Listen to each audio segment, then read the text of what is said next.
Merci de m'accueillir. Donc effectivement, je suis professeur des universités à l'ENSA de Toulouse pour ceux qui n'auraient pas fait l'ENSAT.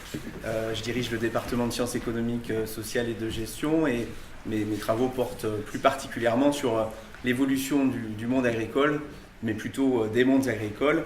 Et je m'intéresse notamment depuis maintenant 10 ans à l'évolution des structures d'entreprise. Et je suis chargé aussi d'enseignement, accessoirement. Et donc, j'ai développé des enseignements en lien avec ces questions qui traversent aujourd'hui la corporation des ingénieurs agro, autour justement de ce qu'on va appeler les controverses sociotechniques et environnementales. Alors, pour replacer en fait les échanges qu'on avait déjà eus à Toulouse il y a un an, je voulais partir d'un constat, c'est celui du fait que vous appartenez à un groupe professionnel assez singulier, tout comme justement les populations que vous avez été amenés dans le passé et encore aujourd'hui à accompagner. Et je pense notamment à la population agricole qui est aujourd'hui sous les feux de la rampe d'une certaine manière. Et je dirais même plus largement les univers agricoles, agroalimentaires et environnementaux qui sont aujourd'hui du moins... qui cristallisent, je dirais, des moments chauds, des moments de tension dans la société, alors même que vous avez été, d'une certaine manière, pensé en tant que corporation il y a au moins un peu plus d'un siècle, au moment même où les agriculteurs, les mondes ruraux, étaient une majorité dans la société française. Et ça, je pense qu'il faut aussi l'admettre, les temps ont changé pour l'agriculture, les mondes de l'agroalimentaire, mais également vous-même vous avez changé puisque vos formations ont été pensées pour accompagner un monde qui devait transiter vers un autre état. Vous avez été pensé pour mettre en place ce que je vais appeler des régimes d'innovation qui étaient censés accompagner ce passage du paysan à l'agriculteur. Donc vous avez été pensé en tant que groupe professionnel pour donner des outils qui étaient ceux du changement, qui étaient ceux du basculement, qui étaient ceux de la rationalisation. Et vos trajectoires témoignent de votre capacité justement à rationaliser des problèmes. Or, on voit bien aujourd'hui que les mondes que vous êtes censés accompagner, les mondes dans lesquels vous évoluez, sont plus que jamais controversés. Pourquoi ? Et c'est le grand paradoxe parce que, notamment, si je prends le cas du groupe professionnel des agriculteurs que vous êtes amené à accompagner pour ceux qui font du développement agricole, est véritablement et définitivement entré en minorité. Et au moment où il entre en minorité, il éclate en plus. Il éclate en termes de diversité des modes de vie, des projets économiques. Donc, vous n'avez même pas un monde agricole à accompagner, mais une pluralité d'univers agricole, professionnel, aux attentes très très variées. Donc ça rend beaucoup plus compliqué aussi votre positionnement vis-à-vis de ce groupe professionnel qui est lui-même dans l'incapacité, je dirais, de se définir au sein de la société. Alors même que ce monde professionnel, rappelez-vous, je ne sais pas si certains ont suivi mes cours, a été pensé politiquement à la fin du 19e siècle, accompagné politiquement, confère les grandes lois d'orientation, confère la mise en place d'un ministère de l'Agriculture en 1880, confère la mise en place d'un enseignement dédié, confère la reconnaissance de votre corps des ingénieurs et la mise en place d'ingénieurs en plus dédiés, politiquement accompagnés dans ce qui est aujourd'hui les DDT, ce monde agricole. Et donc, aujourd'hui, on est bousculé par ça. On est bousculé par un monde qui, au moment même où il entre en minorité, éclate. Donc ça rend beaucoup plus compliqué la construction d'un dispositif d'accompagnement pour ce monde-là. Et à côté de ça, ce monde-là cristallise des enjeux jamais aussi forts. C'est-à-dire qu'en fait, les mondes agricoles, les mondes de l'agroalimentaire, les mondes de l'environnement cristallisent des attentes que ne cristallise pas le secteur industriel ou commercial, l'aéronautique ou l'informatique cristalliserait peut-être d'autres enjeux. On ne peut pas dire qu'ils ne cristallisent pas des enjeux, ces secteurs-là, mais malgré tout pas les mêmes. Et notamment l'enjeu alimentaire, l'enjeu territorial, l'enjeu économique. Donc, accompagner d'une part une minorité qui éclate et qui est attendue, ça change la donne pour vous, quoi. Ça change la donne. Et ça implique quoi? Et c'est ce qu'on cherche aussi à faire à l'école, c'est de se doter d'outils pour penser ces changements. Mais pas que les changements, penser justement ces transitions aussi, puisque effectivement, les mondes agricoles ne sont pas forcément amenés à muter complètement.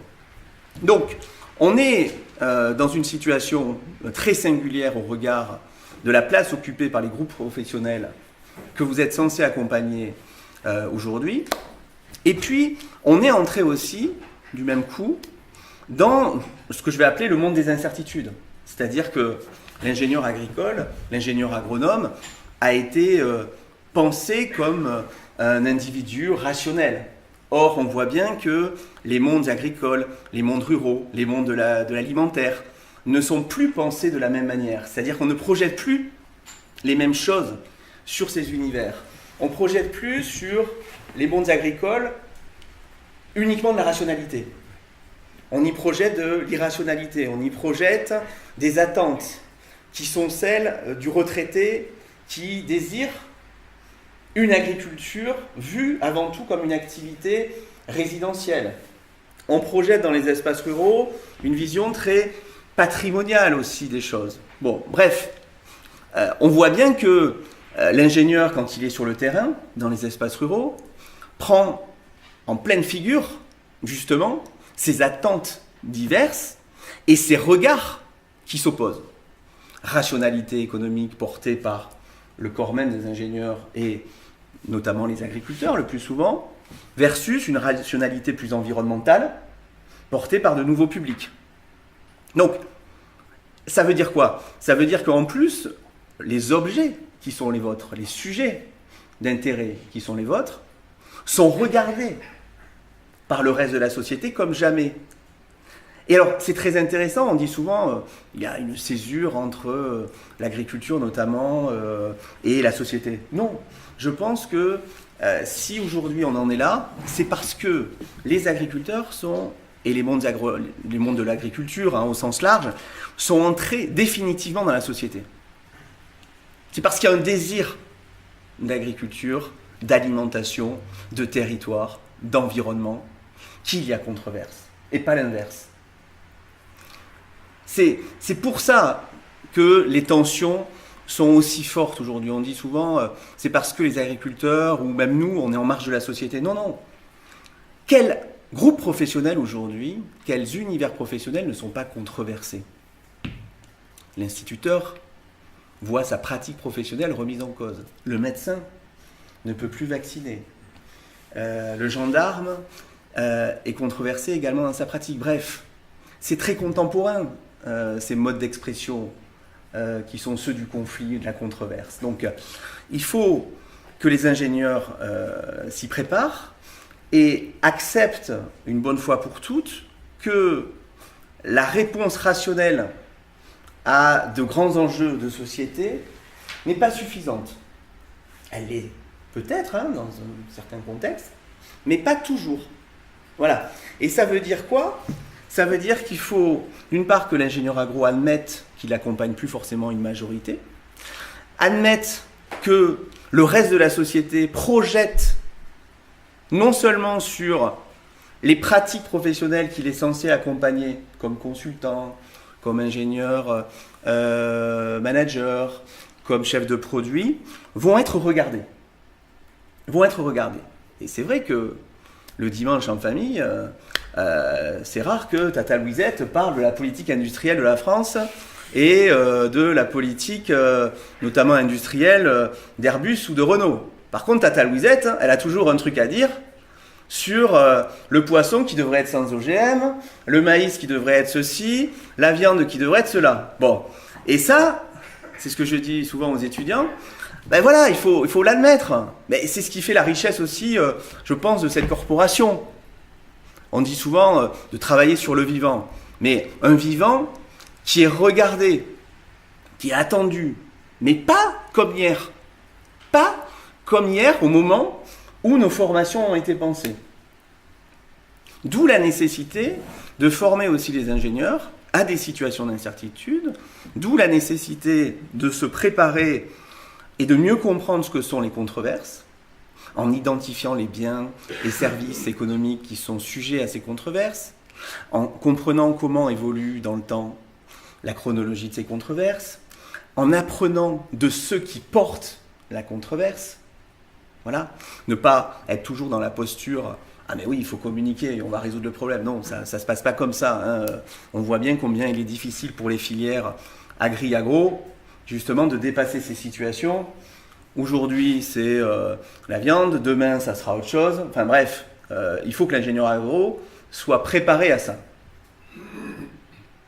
Et en soi, c'est intéressant, c'est pas que négatif. C'est une remise en considération, en cause, pardon, des régimes d'innovation, mais pour en repenser d'autres. C'est-à-dire, l'ingénieur agro ne doit pas penser uniquement en termes d'innovation technique, mais doit penser aussi en termes d'innovation sociale, en termes d'innovation organisationnelle, et se resituer dans la société d'une certaine manière. Voilà, donc ça, c'était peut-être ce que je voulais dire en substance. Vous me dites si je fais trop long. C'était peut-être un petit rappel de la singularité qui est la vôtre et qui n'est pas celle de l'ingénieur chimiste ou qui n'est pas celle de l'ingénieur électronicien. Voilà, parce que vous avez été pensé pour accompagner un public, des univers très très singuliers et très très particuliers dans la société.